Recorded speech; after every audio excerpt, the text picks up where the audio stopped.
Thank you for joining us today on Positively Charged Biz. We are here to motivate, inspire, and support our listeners as they write their life stories. We are a proud founding member of the Real Disrupt Podcast Collaborative, and you can check out more awesome podcasts at realdisrupt.com. Hey everyone, I hope you are having a positive and productive day. I am confident that today's show is going to leave you feeling inspired and believing that you are the best you in the entire world. I would like to introduce you all to Marisa Williams. She is a believer, wife, mommy, nurse, survivor, and dynamic diva. But above all, she is first and foremost unapologetically Marisa, a pediatric nurse of 13 years and as of 2019, a certified nurse practitioner.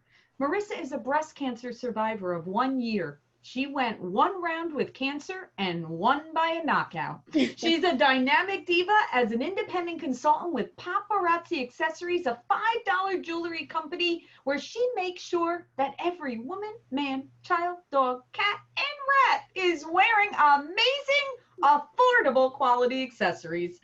Well, Marisa also believes in the fact that we decide how to make every day, whether it's great or otherwise. And we only get so many days, so we must make the most of them. So it took 30 years for Marisa to embrace this, but she is now dedicated to celebrating herself every single day. And Marisa, we thank you so much for joining us today. And I'm positively charged. We like to start at the beginning. So please tell us, what was that moment when you decided to stop wearing all of these different labels of wife, mom, nurse, daughter, and truly connect with Marisa? So I'm going to hit y'all with the facts right away. I'm going to hit you with it, Laura.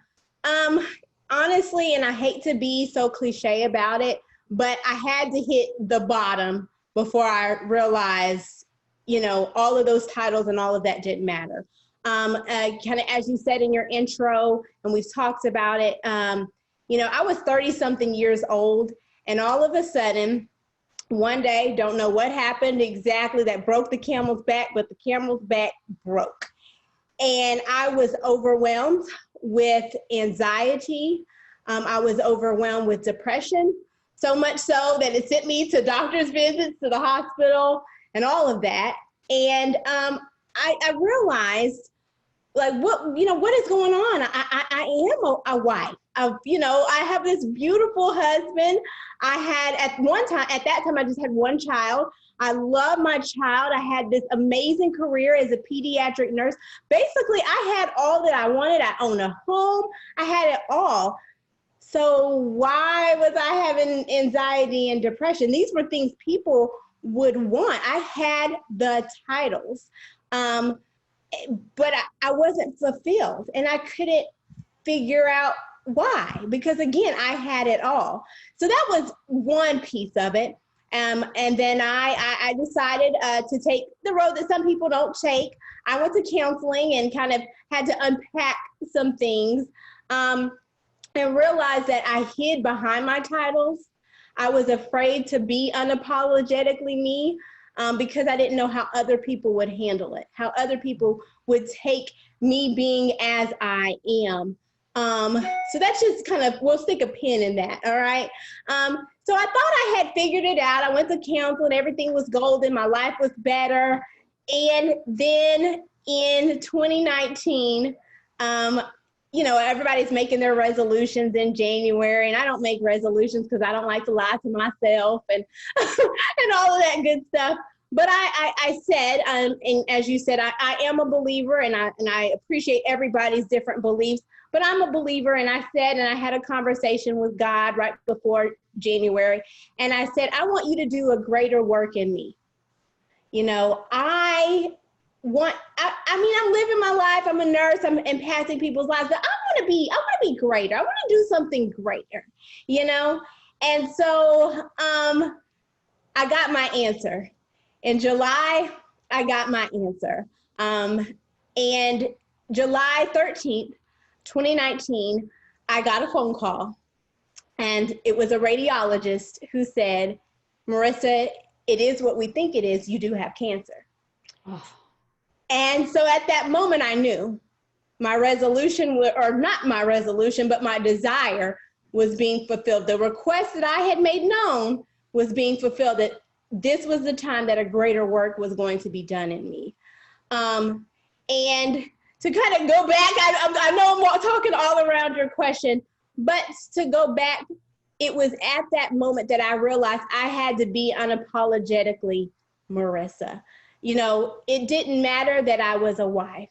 It didn't matter that I was a mommy. It didn't matter that I was a nurse. This evil thing had found me, Marisa. And so beyond all the titles, I was now, you know, essentially naked before this big diagnosis.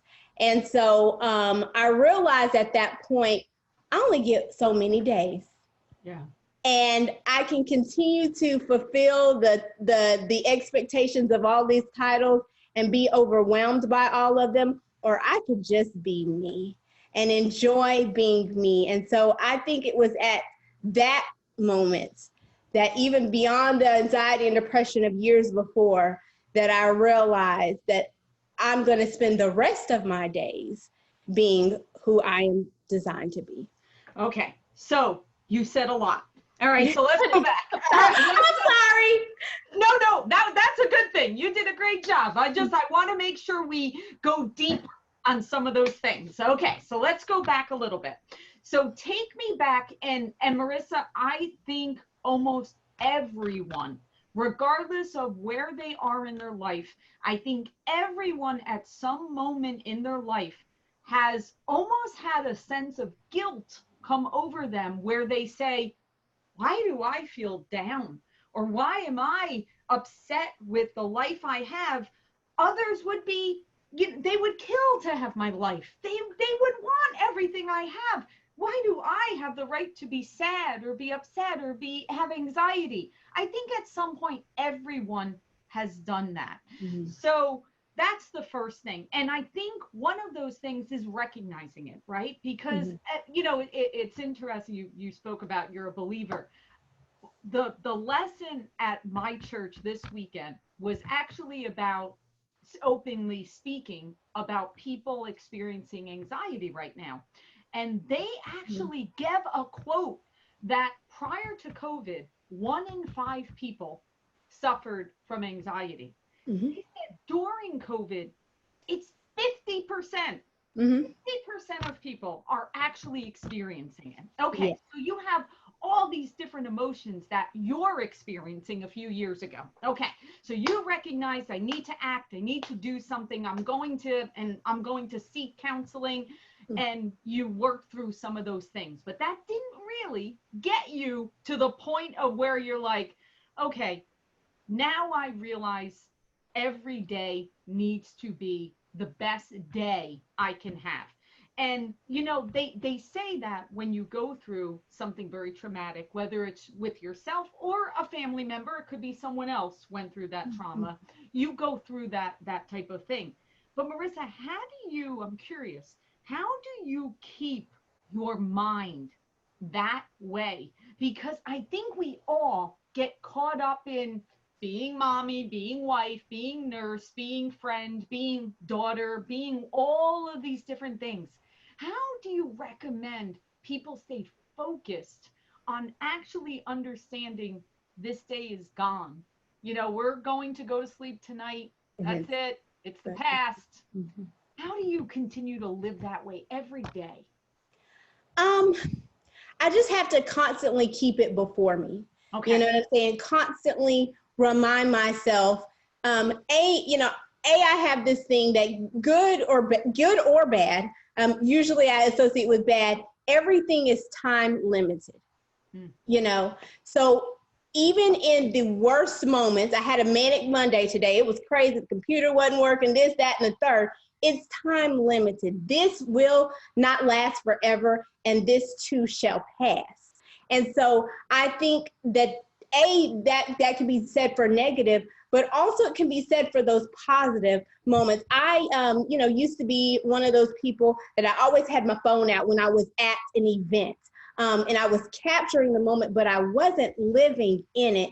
And so now I'll go to events and I'll have one picture. And it may be at the beginning because I have to keep reminding myself, you've got to be in the moment. And so I think that that's important for all of us to remember, is constantly reminding yourself to be in the moment and realize that it's okay to have those down moments. It's okay to have those sad moments. You're not always going to be positive, Patty or Paul. You're going to have those moments.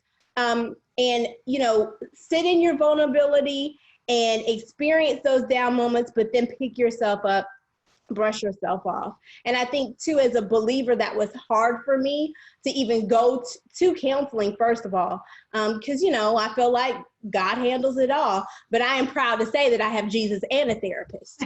So it's all good, That's part of the reason why therapists were put here, right? Yes. Because they're there to help. So yes. Absolutely, totally agree with that.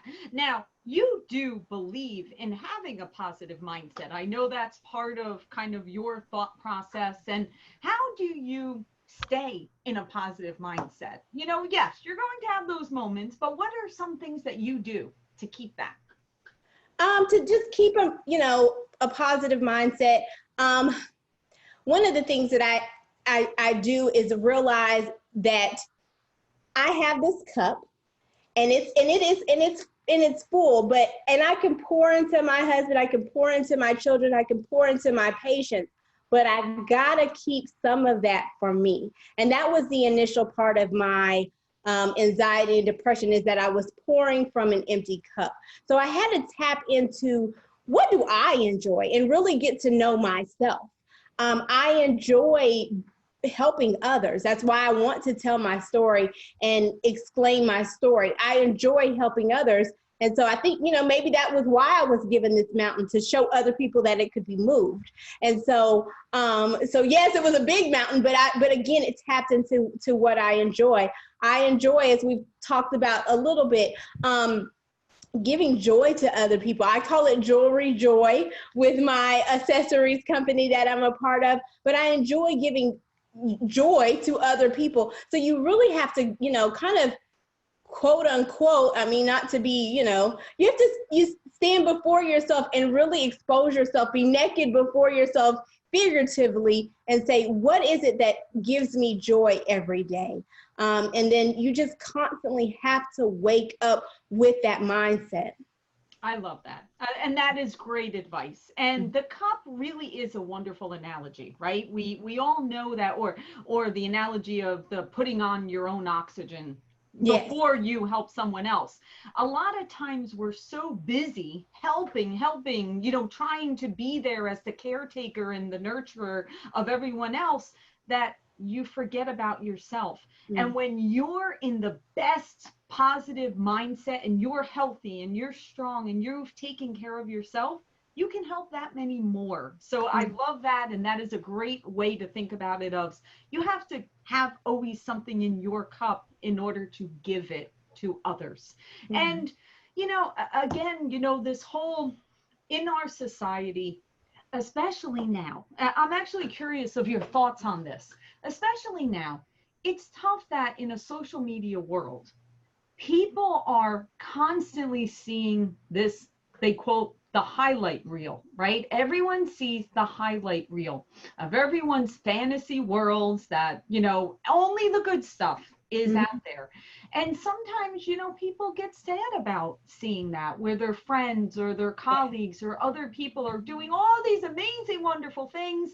And, they're feeling, well, what's wrong with me? Why am I not doing that? So I'm actually curious, what's your opinion about that? I was just thinking about that right as I ended talking about the other thing. Sometimes we get so caught up counting the sprinkles on somebody else's cupcake that we don't find the joy in our own. You know what I'm saying? I like my own little cupcake. You may have, a few more sprinkles, but you have to find joy in it. And you have to realize, again, like you just said, it's a highlight reel. You know, that person is still getting stuck in traffic just like you are. That person is still stubbing their toe just like, but they're not highlighting those parts. And so you have to realize that social media is a facade. We only, you know, show you what we want to show you. And I think, you know, I honestly think that you do, and I think that was part of my anxiety and depression in the beginning, is that these people are doing all of these fabulous things and they're so far ahead in life than I am. But, you know, I always tell people, because people have faulted me for doing the same thing. Oh, Marisa, you make everything so rosy. You see my glory, but you don't know my story. You know, I had to go through a lot to get to this point, and you don't see what I lost in my losing season. You know, well, now I tell everybody what I lost in my losing season, because I want them to know that there is two sides to it, that it's not all peaches and cream. Absolutely. Totally agree. And so take it in increments, right? Like maybe don't consume an over amount of social media, because sometimes that can add to anxiety. You know, I if think you that get a little too much. Yeah. You need those breaks. You need those social media breaks. You need, you know, to step away and kind of do your own little spiritual maintenance for a little bit, and just take social media for what it is, you know? Yes, exactly. So, you know, you mentioned something the very first time we met. You just alluded to it a little bit earlier, but you had said about you had to climb the mountain to show the strength for some people that maybe feel they can't climb the mountain. Mm-hmm. So can you tell us a little bit about that? Because I know I was very touched the first time you had mentioned it, and I would love for you to share it. Yeah, so my thing is, I always tell people I was given this mountain to show other people it could be moved. I was diagnosed at 35 years old. That is 5 years before they traditionally say, unless you have outliers, like I had a family history and stuff, that you should even be diagnosed. So I was not even, you know, the face of it. And so, you know, why was I given this mountain? I never said, oh God, why me?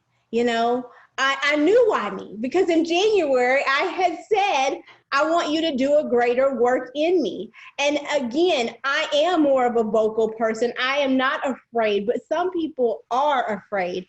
And if I can save one person's life by them going to an appointment or whatever, then I'm going to do that. Is that everybody's ministry? No, that is not everybody's ministry to be so vocal. But I think that I was used as a vessel as a result of my ability to just be so verbose and loquacious and all of that good stuff.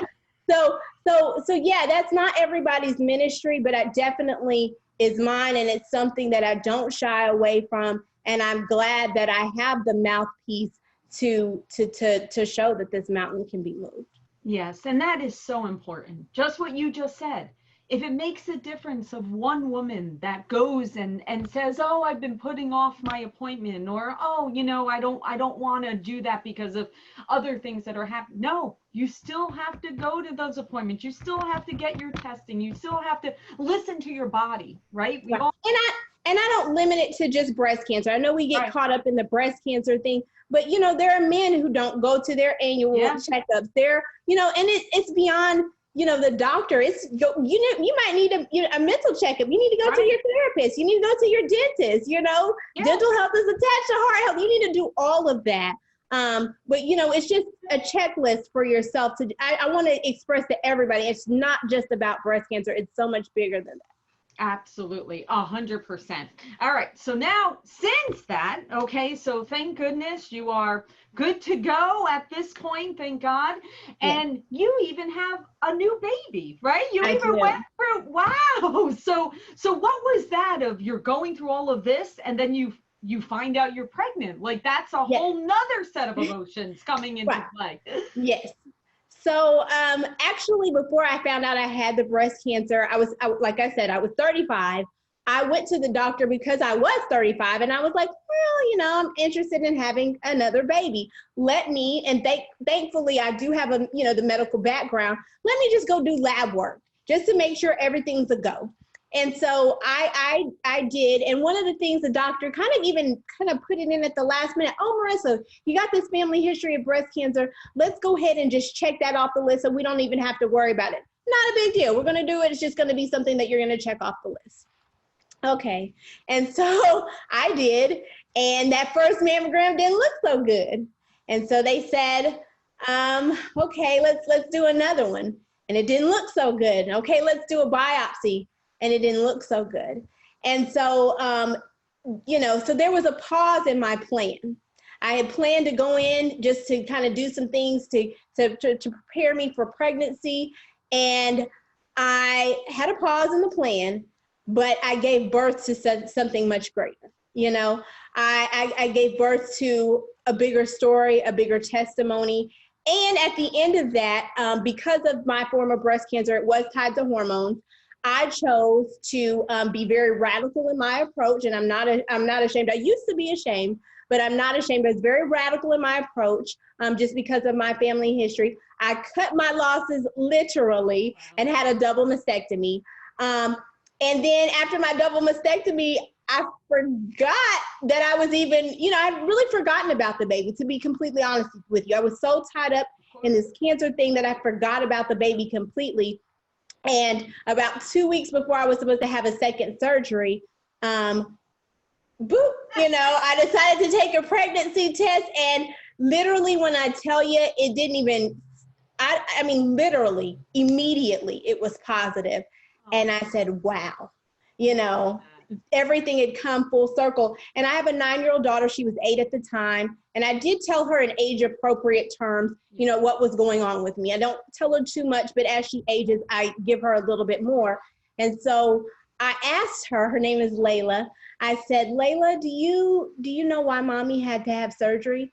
And she said, yeah, God allowed you to have surgery so that you could have this baby. Aww. And I said, that's exactly right. So now we are blessed. We have a 4-month-old. His name is Lathan. And, everything has come completely full circle. Look at that. I birthed a testimony and a baby. Absolutely. That is exactly right.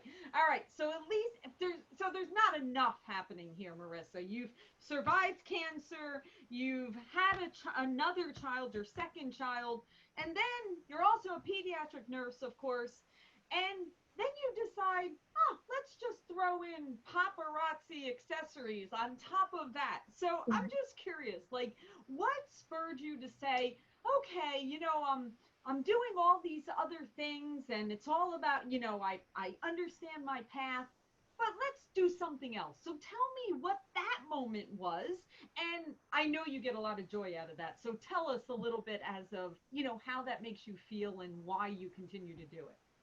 So, like I said, we put a pin in it earlier, but paparazzi actually came as a result of the anxiety and depression episode. Because again, I was pouring into everybody else. I was, giving them the enjoyment of having life, taken care of by mommy and wife and everything, but I didn't have anything for me. And I've always loved accessories. I've always loved the beauty of it. I've always liked dressing other people up in accessories as well. And so that was my thing. That was me being able to go into my room of jewelry that I have and being able to just put together jewelry sets or just show jewelry and find joy in it, because I like doing it because I do jewelry shows on social media at least once a week. And people find joy in my candidness. Obviously, they find joy in my jewelry, but it's just a time for people to just disconnect, especially in this COVID society that we're in, and just disconnect and find joy and pleasure in something simple. And again, it helped me get through a rough period in my life. When the cancer came in, a lot of people thought that I would stop. But again, this was my time away. When I'm in my jewelry room, when I'm in my zone, I'm not a mommy, even though I hear mommy, from the other room. I'm not necessarily a wife because my family has given me that opportunity to just be the dynamite diva. But I can just go in my zone and go in my room of jewelry. And even if I'm meditating while I'm putting jewelry together or whatever, that's my space. That's my zone. And so I enjoy it, and I enjoy sharing my space and my zone with people through social media. I love that. And, even just listening as you are speaking of it, a couple of things. One, you can feel your passion and your love for it. So that's wonderful, right? So there's the first thing. The second thing is again, a reinforcement of what you've already said. So many times, especially women, we are always thinking of giving to our children, to our spouses, to our work, to our families, and we're always last. We're always that last person. But that amount of time, that joy, and I'm very glad you said something very good there. You said, yeah, when I was going through cancer, everyone thought I would stop. But Marisa, that's the moment you needed it most. I needed it. That's when you needed it. So that's an example to everyone. Whatever that thing is, right? Whatever that self-care is, whether it's meditating, whether it's listening to a podcast, whether it's reading a book, taking a bubble bath, whatever it is, don't put it at the bottom of the list, especially when times of stress come. Especially because that's more when you need it. And a lot of times we think, oh, I know, I've got such a busy schedule, I'll just cross off, I'll no longer do that for me. But that's when you need it most. So I love that you're sharing that, because that is so, so important. And go ahead. Yeah, go. And another thing I was going to say too, because I guilted myself at first, because I am such a faith-based person. I thought that God and Jesus should be enough for me. You know what I'm saying? Like, why do I need something else to fulfill me? But I had to step away from that. I had to realize that all of these beautiful things, no matter what your belief is, whoever you believe your creator is, but all of these beautiful things were created so that we could find enjoyment in them. You know what I'm saying? I'm not doing anything illegal or anything like that. So I have this that I can enjoy. And yes, Jesus can be enough. Yes, hallelujah. But at the end of that, again, like I had Jesus and a therapist, I got Jesus and jewelry too. So, it's all good. Again, that's why it's here, Marisa. Yes. That leads me to a question. Your father is a preacher, right? So you grew up as a preacher's daughter, which I'm curious, what was that like? Like what, growing up, I don't really understand that part of it in terms of, I would think at times that could be challenging and times that could be extremely fulfilling. It's kind of I'm just, from your perspective, what was that like? So yeah, my whole life, my dad has been a pastor. He's always been the head of a church. I am grateful for my dad, because while my dad, of course, was my pastor, he was always my dad first. And I appreciate him for that. I also appreciate my dad, and I call him Daddy. I'm a daddy's girl. But I appreciate him because he realized that was his calling. And he realized that while he was raising me to have the beliefs that he had, at some point, he was going to have to let me go. Now, I didn't stray. I still kept up with it. But my dad gave me the space to believe on my own terms. I love that. And I think that is a beautiful thing, to be given the freedom to believe on my own terms. Because at the end of life, when I stand before God, I can't say, well, my dad is a pastor, and I'm not going to get on his past. I've got to be able to stand on my own accord. And so it is challenging, though, because people believe that you should act a certain way. And I'm a believer, and I try to be Christ-like, but I ain't there yet. You know what I'm saying? I ain't there all the way yet. My crown, it probably is a little tarnished right now. But so, that's challenging. And then too, especially in my culture, the pastor's family is held in high esteem. I'm sure. Yes. And so if you do anything that somebody else who is not a preacher's kid, it's taken so completely differently. It's looked at completely differently, which should not be the case. No. But you know, it is what it is. But I wouldn't take anything from my journey, and I feel like I am so enriched because of his life. That's wonderful. And it's great that he did recognize that, you know, here's the teachings, and then as an adult, you make your decisions. So that's so wonderful. But that's exactly what I was alluding to. Usually the pastor's family is like held at a higher standard and kind of like watched to see what's happening over there. So yeah, I could see that, especially as a teenage girl or that, you know, when you're coming up and it's like, oh, you know, I'm kind of in the spotlight. But that's wonderful. It seems obviously you handled it very well and you turned out wonderful. I mean, people think, oh, I'm such a holy roller, and again, I love me some Jesus. But I'm one of those type of people, I'd rather see a sermon than hear one any day. So so I'm not so overt in my approach. People will be like, what is it about Marisa? You're seeing the sermon. You're not hearing me, but you're seeing the sermon. I never thought of it that way, but that's really good. I love that. Love that. All right. So Marisa, if it's that one piece of advice that you want to share, you know, that one thing of, if there's one thing you heard on this podcast at this moment, what do you want to leave? I want to leave kind of two things, to be completely honest. Sure. The first thing we've already alluded to is that you only get one life to live. You got to ride that thing till the wheels fall off. And I'm one of those people, once the wheels fall off, I'm still going to ride on the rims for a little bit, and then I'm going to get out and I'm going to walk and finish the journey. You know what I'm saying? I'm going to do it all, because I never want to live my life singing my shoulda, coulda, woulda. You know, I don't want to be at the end of my days thinking back on the things that I could have done. And then the other thing is, I always tell my people, especially at the end of my jewelry lives, glitter, sparkle, shine, but above all that, please be kind, because everybody is going through some kind of battle. They may be coming out of it, going into it, or just right in the hurricane itself.